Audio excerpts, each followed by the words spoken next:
Hi, I'm Neil Hermes and welcome to my weekly bird wrap. There's been some great things happening and story-wise in terms of birds around Australia and around the world this week. I'd just like to highlight a few of them with you. Just on a personal note, I was up in the middle of the night in the last couple of days and I heard some bird calls, and I've been listening to boobook owls calling at my house, but it wasn't a boobook owl. And I opened the front door and I went out and it was magpies calling in the middle of the night, 1, 2 a.m. in the morning.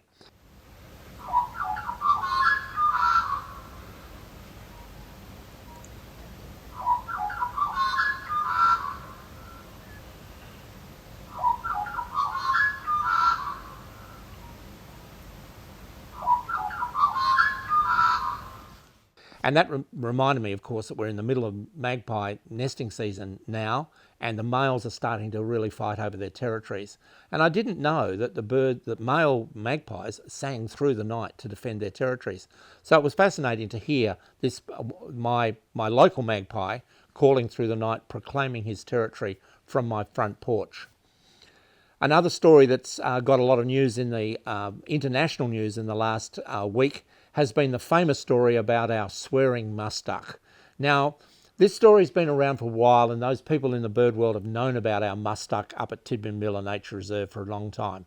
He's got a name. He's called the Ripper, and he was a bird that was raised as a chick for an exhibit in the nature reserve, and he was raised away from his parents by rangers, and he was kept in a cage and fed every day.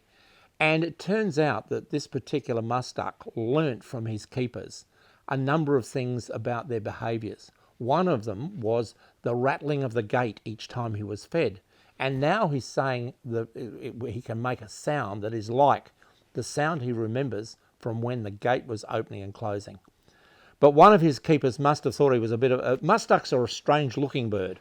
And one of the keepers must have thought he looked like a bit of an odd thing, and must have been saying, "You bloody fool," to him as he went down to feed him each day.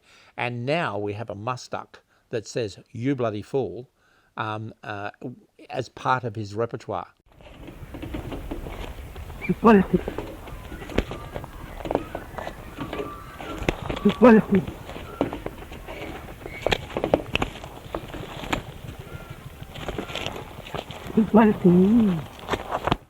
So Ripper has become one of these famous international birds, known around the world, even in the Washington Post, as an Australian bird that swears as it paddles around its swamp in Canberra. That was a fascinating story that came out during the week. Another one that's sort of related is the story of the money that's been given to the program to try and save the Regent honeyeater. The federal government announced some money to be given to Taronga Park Zoo to help birds that they were raising and releasing into the wild to make them more successful when they're released. The Regent honeyeater is a very rare and endangered bird, and they're being bred in captivity and released into the wild. The problem, as it turns out, is when they're released, they don't necessarily know the calls that they can make to find a mate in the wild and then to form successful new breeding colonies. So the money that was been given to the Taronga Park Zoo this week is to teach Regent honeyeaters how to say their own calls. It seems like a bizarre thing to be doing, but if the bird is released into the wild and doesn't know the calls that it needs to make to its mates, it's not going to be very successful as a breeding bird.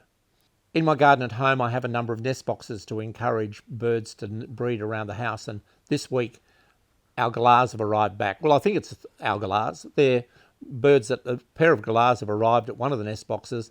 They're collecting eucalypt leaves from the tree, breaking them up into pieces, flying up to the hollow, pushing the eucalyptus leaves into the hollow in preparation for nesting. This is what they did last year. They've selected a different nest box this year, and it could be that we've got two pairs nesting in two separate nest boxes. I'm not quite sure. Either there's two nests being formed, or the one pair is trying to decide between the two boxes which one they will use. But it's great to see the spring nesting starting and being able to watch it close up within my own garden. Thanks very much for watching my wrap up of the week, and I'll be putting out another one next week. Thank you.